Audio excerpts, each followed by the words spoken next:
तुम्ही पाहत आहात आज 24 तास। जुन्नर तालुका हा बिबट प्रमुख क्षेत्र म्हणून ओळखला जातो।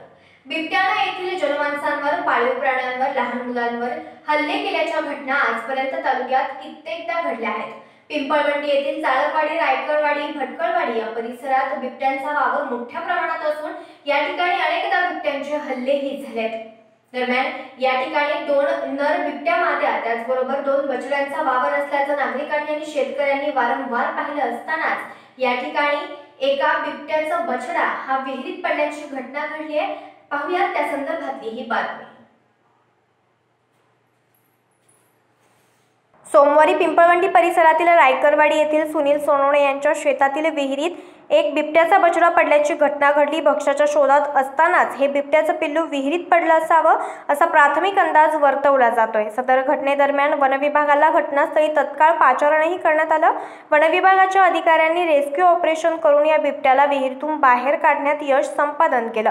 बछड्याचे प्राण वाचले खरे, मात्र या बछड्याचे वय 2 महिन्यांचं असल्यामुळे त्याला माणिकडोह येथील बिबट निवारा केंद्र येथे घेऊन जाता येणार नसल्याचं सांगून पुन्हा या बिबट्याच्या बछड्याला त्याच ठिकाणी निसर्गाच्या सानिध्यात सोडण्यात आलंय। एकीकडे येथील नागरिकांमध्ये बिबट्याची भीती, त्यातच बिबट्याचा मुक्त संचार या धास्तीनं रात्री अपरात्री शेतात शेतमालाला पाणी भरायला जाताना शेतकऱ्यांना खरंतर आपला जीव मुठीत धरून जावं लागत आहे। त्यातच वनविभागाच्या कर्मचाऱ्यांनी हाती आलेल्या बिबट्याला पुन्हा याच ठिकाणी निसर्गाच्या सानिध्यात सोडलंय। वनविभागाच्या या कृत्यावर येथील नागरिकांकडून संताप व्यक्त केला जात असून जर या परिसरात कोणती अनुचित घटना घडली तर या गोष्टीला वनविभाग जबाबदार राहणार का? वनविभागाला माणसांचा जीव महत्त्वाचा वाटतो की बिबट्याचा? या प्रकारच्या उलटसुलट चर्चेला या ठिकाणी उधाण आलंय। बिबट्यांच्या मुक्त संचारामुळे आधीच येथील नागरिकांत बिबट्याबाबत दहशतीचं वातावरण निर्माण झालं असून या बिबट्यांना जेरबंद करण्यासाठी तत्काळ पिंजरा लावण्यात यावा अशी मागणी येथील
न्यूज रिपोर्टर निलेश शिंदे, आज 24 तास, पिंपळवंडी।